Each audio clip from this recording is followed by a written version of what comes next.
Saya kasih tahu ya, elektabilitas Ganjar Pranowo naik pasca debat season 3. Jangan bilang siapa-siapa, elektabilitas Ganjar Pranowo sudah naik, teman-teman. Omon-omon, ya. Omon-omon. Jadi tidak hanya omon-omon-omon, kerjanya omon saja. Dan ada pula yang nyinggung-nyinggung, punya tanah berapa, punya tanah ini. Dia pinter atau goblok sih? Goblok sih. Omon.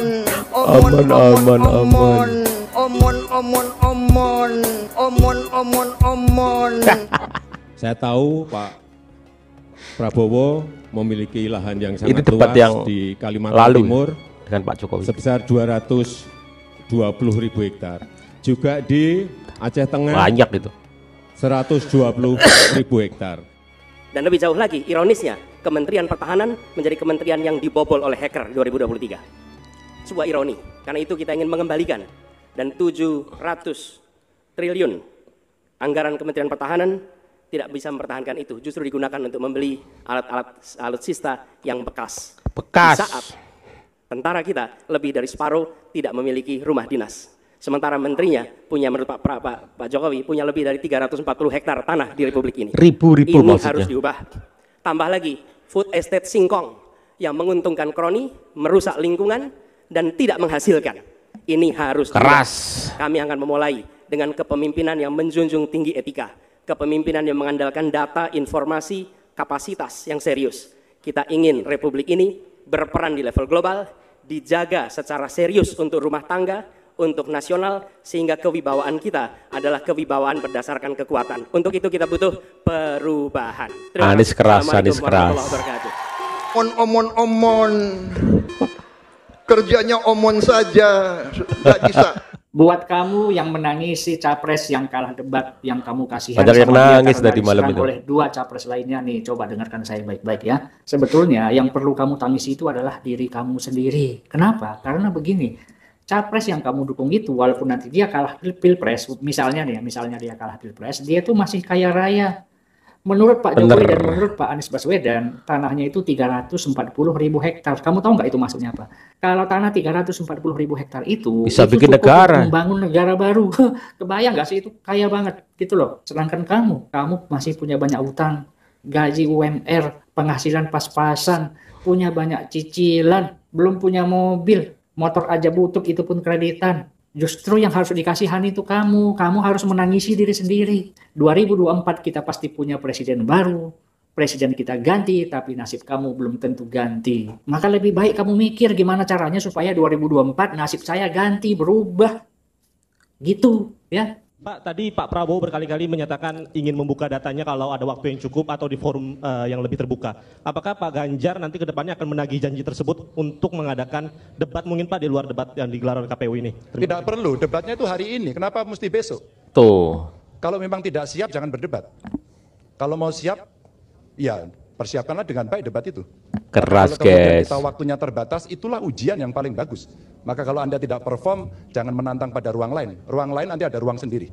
Karena Anda akan berbicara dengan yang lain. Sebagai Menteri Pertahanan umpama, beliau akan berdebat nanti dengan DPR. Ya, dan publik akan melihat, tapi dengan saya sudah cukup ada di sini. Maka publik kita minta untuk menilai bahwa saya mengajak untuk membandingkan data dan beliau tidak sanggup. Jadi saya setuju Pak Bubi dasarkan. Ya, ternyata data-data yang dimunculkan oleh Mas Ganjar itu data-data yang sangat akurat karena datangnya dari kantor Menko Polhukam gitu ya. Akurat loh. Menko Polhukamnya kan adalah Pak Mahfud ya, dan Pak Mahfud adalah cawapres. Sebenarnya seperti saya jelaskan tadi, memang Pak Mahfud akan mewarnai di dalam konteks ini melalui mulutnya Pak Ganjar gitu, dan ini kejadian. Dan setelah debat ini, terus terang saya sebagai warga negara Indonesia menjadi tambah yakin bahwa kalau Mas Ganjar dan Pak Mahfud menjadi presiden dan wakil presiden Republik ini sebelum 2024, saya akan merasa yakin, saya akan merasa aman, saya akan merasa terlindungi, dan saya yang paling penting adalah kesejahteraan saya akan bertambah, kesejahteraan prajurit akan bertambah, kesejahteraan para polisi juga akan bertambah, keluarganya juga akan bertambah, ASN pun bertambah. Nah, ini yang akan menjadi perjuangan, dan saya yakin komitmennya ada. Dan saya akan tutup dengan pantun bahwa yang paling penting di dalam konteks ini pantunnya adalah jangan belagu, jangan belaga, jangan pernah ragu, pilihlah nomor 3. Selesai debat Capres pada Minggu 7 Januari malam, elektabilitas Prabowo Subianto justru paling rendah.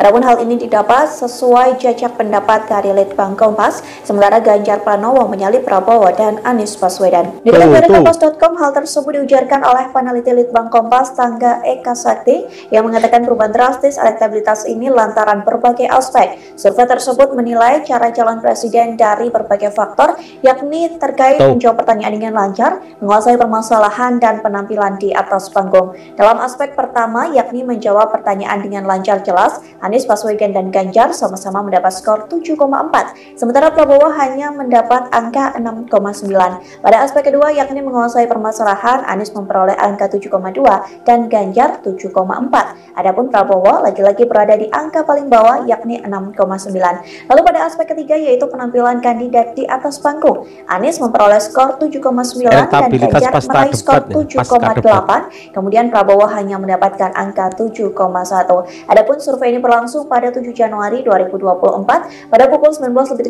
hingga 22 waktu Indonesia Barat. Responden yang diwawancarai dipilih secara acak dari responden panel Litbang Kompas sesuai proporsi jumlah penduduk setiap provinsi. Dengan metode itu, jajak pendapat memiliki tingkat kepercayaan 95%, margin of error kurang lebih 6,76% dalam kondisi penarikan sampel acak sederhana.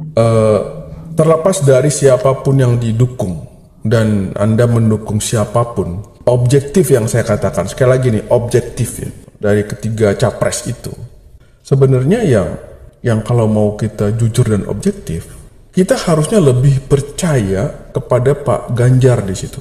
Sekali lagi, saya bukan karena pemilih Pak Ganjar ya. Kenapa? Karena cara penyampaiannya, cara bicaranya, tidak menyerang, tapi lebih menegaskan gitu. Kemudian menampilkan data dan kemudian tidak menunjukkan kedengkian atau ketidaksukaan pada pesaingnya atau kompetitornya gitu ya. Dan juga itu dirasakan oleh kompetitornya setelah setelah debat ingin bersalaman kan. Maksudnya ya santai aja gitu. Melihat Pak Ganjar itu santai aja gitu. Mereka bersalaman gitu kan. Tapi Pak Prabowo dengan Pak Anies, apapun alasannya tidak terjadi salaman itu. Gitu. Jadi oleh kompetitornya dilihat juga cukup objektif dan diterima dengan baik gitu. Walaupun perdebatan data itu datanya keliru atau tidak keliru itu masalah lain ya.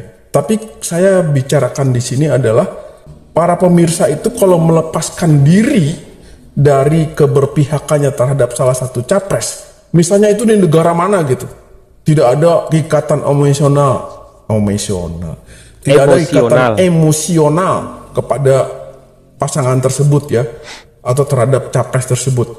Yakin saya yang dipilih itu Pak Ganjar. Kenapa? Ya logis gitu.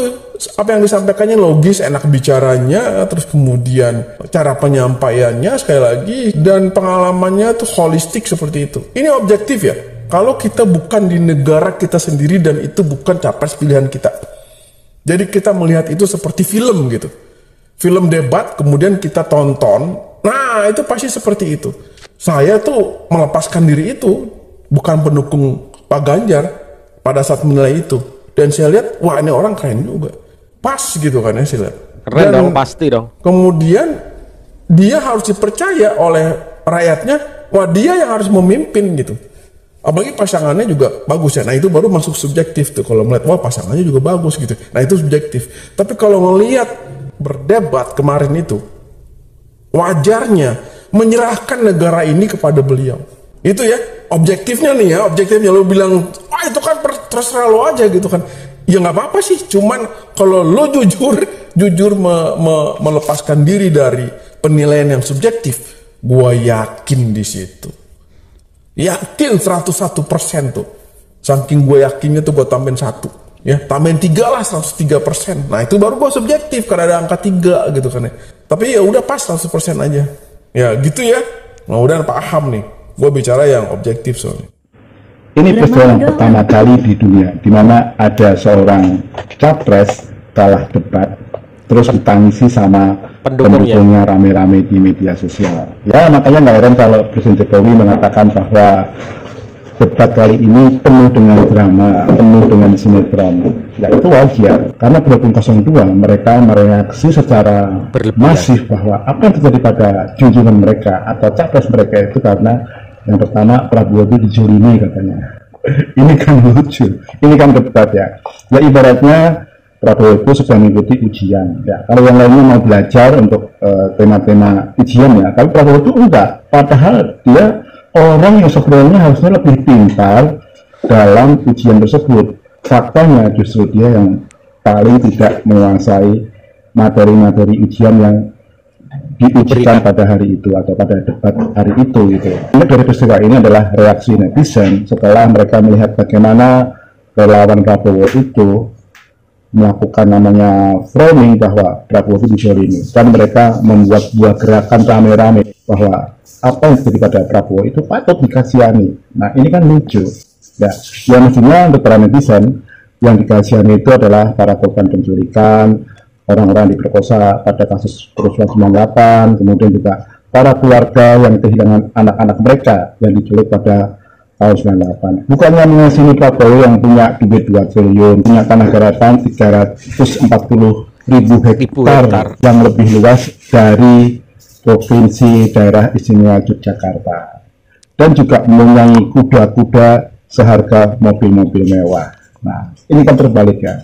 Bahkan ada seorang netizen mengatakan ya sebaiknya para pendukung Prabowo itu minum baygon aja.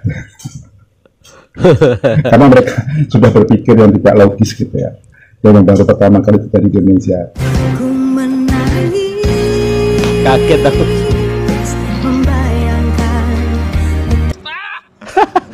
Ku menangis. Kalian udah kayak gini, ku menangis.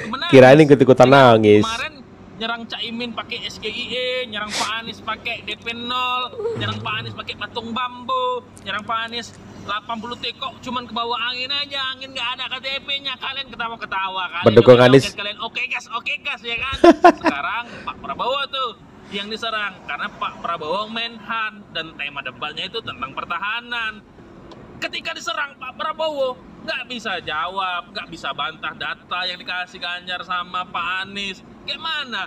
Ketika Anies diserang pakai kat 80T segala macam, apa kinerja Anies selama di DKI? Pendukungnya Anies, bantahan pendukung Anies ini teman-teman. Kan semua data kinerja Pak Anies, 80T itu kesini semua tuh ada datanya. Mereka memperjuangkan Pak Anies, kasih lihat ke lawan bahwa ini loh pekerjaan Pak Anies, ini loh 80T itu, ini loh dikasih kerja begitu. Nah kalian disinggung ini, disinggung itu, malah aku menangis. Hanya berusaha untuk menunjukkan bahwa Pak Prabowo itu ini kerjanya loh, ini loh yang 700T itu larinya ke sini loh, ya kan? Ranking yang turun segala macam itu, oh itu salah, datanya begini, kan harusnya begitu. Ini kok aku menangis. Kalau nggak menangis dawai, takut dawai. Nangis saya. Perut lapar nih, beras mahal, tuh baru nangis.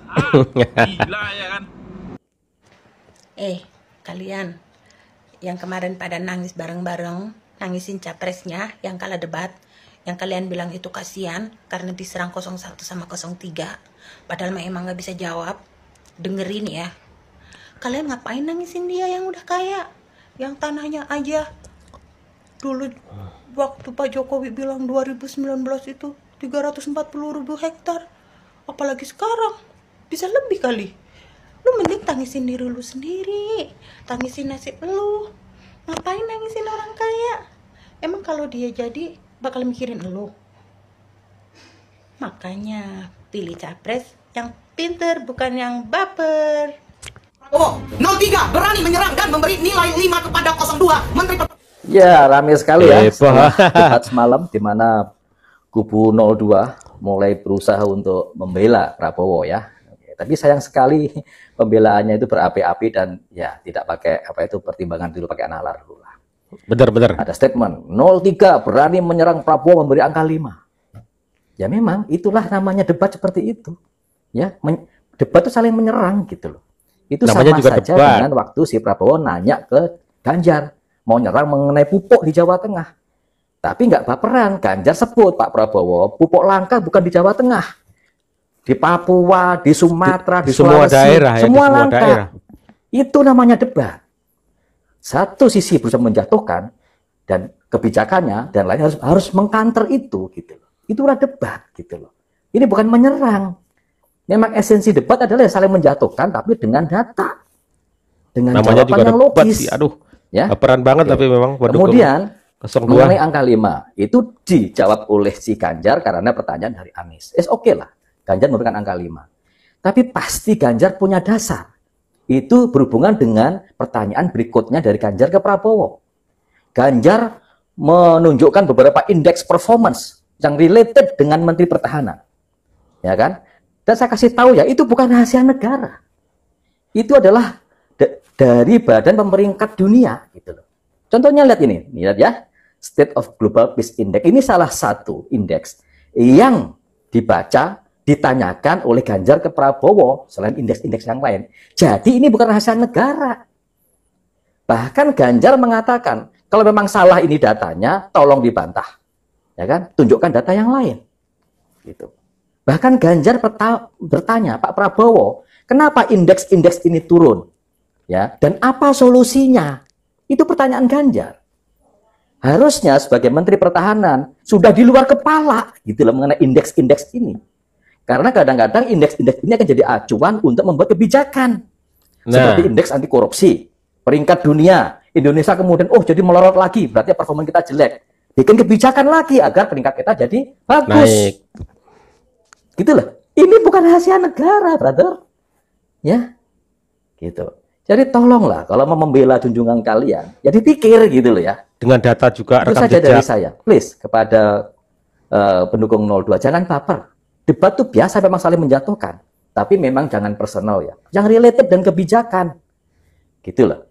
Ini menunjukkan kalau memang Prabowo bisa menjawab, oke Pak Anies, memang itu turun karena ini. Tapi solusi saya akan seperti ini. Itu yang kita pengen dengar dari Menteri Pertahanan. Jangan nangis. Ya. Kita butuh pemimpin yang bisa menyerang balik. Ya diserang sama lawan debat aja itu nangis. Nanti kalau berhubungan dengan luar negeri, diserang habis-habisan seperti apa kita? Ya, jawab. Ya kita tahu yang mana rahasia, mana yang tidak. Jadi kemudian tidak rahasia. Agar bisa menjawab pertanyaan itu, apa solusinya? Ya, please kepada pendukung Prabowo, jangan baper ya. Ya, kemarin itu debat dimenangkan oleh Ganjar. Saya yakin itu. Karena Ganjar tidak menyerang personal, dia menyerang kebijakan. Ya, dan pakai data indeks, dan itu benar. Oke? Itu dari saya kepada pendukung Prabowo, please jangan baper dan jangan nangis-nangis semewek ya. Percuma enggak. Kita butuh pemimpin, presiden yang memang bisa menjawab waktu berdebat sehingga dia punya planning, punya strategi, itu kita pengen dengar, ya. Itu saja. Semangat, salam persatuan ya. Assalamualaikum warahmatullahi wabarakatuh. Oke, semangat semuanya. Waalaikumsalam warahmatullahi wabarakatuh. Yang jelas hari ini elektabilitas dari Pak Ganjar itu semakin naik, teman-teman. Itulah yang kita harapkan. Dan juga kemarin itu yang dicerang oleh Pak Ganjar adalah soal anggaran. Anggaran itu bukan rahasia negara. Pak Ganjar juga nggak tanya soal intelijen, strategi militer, juga menggunakan data-data yang tersebar begitu ya. Jadi tolong pendukung dari 02, paslon 2, gunakan logika, jangan emosional. Jadilah seorang pemilih yang cerdas. Cerdas, milih dengan cara logis, bukan cara emosional. Banyak rekam jejak. Sekali lagi saya sering mengatakan banyak sekali rekam jejak. Kalian bisa cari dimanapun. Ya, jangan asal baper-baperan begitu deh. Gimana negara kita mau berkembang lebih maju SDM-nya kalau kita bisa dengan mudah dipermainkan dengan gimmick-gimmick untuk mendapatkan simpati dan segala macam. Jadi pilih presiden dengan cara yang logis. Jangan emosional. Sekali lagi saya pikir dan saya rasa kalian itu orang-orang cerdas, orang-orang pinter. Indonesia ayo SDM-nya kita semakin maju. Jangan kita dipermainkan dengan permainan-permainan tangisan, cari simpati segala macam. Ya, Apakah kita setuju negara ini diserahkan kepada orang-orang seperti itu? Ya, semoga kita lebih mawas diri dan juga kita lebih cerdas, lebih pintar lagi dalam memilih presiden. Ini pemimpin kita loh, 5 tahun ke depan loh. Ya, kita itu menyerahkan tanggung jawab di pundak beliau, seorang capres ini. Jadi jangan main-main. Ya, oke, terima kasih. Assalamualaikum warahmatullahi wabarakatuh.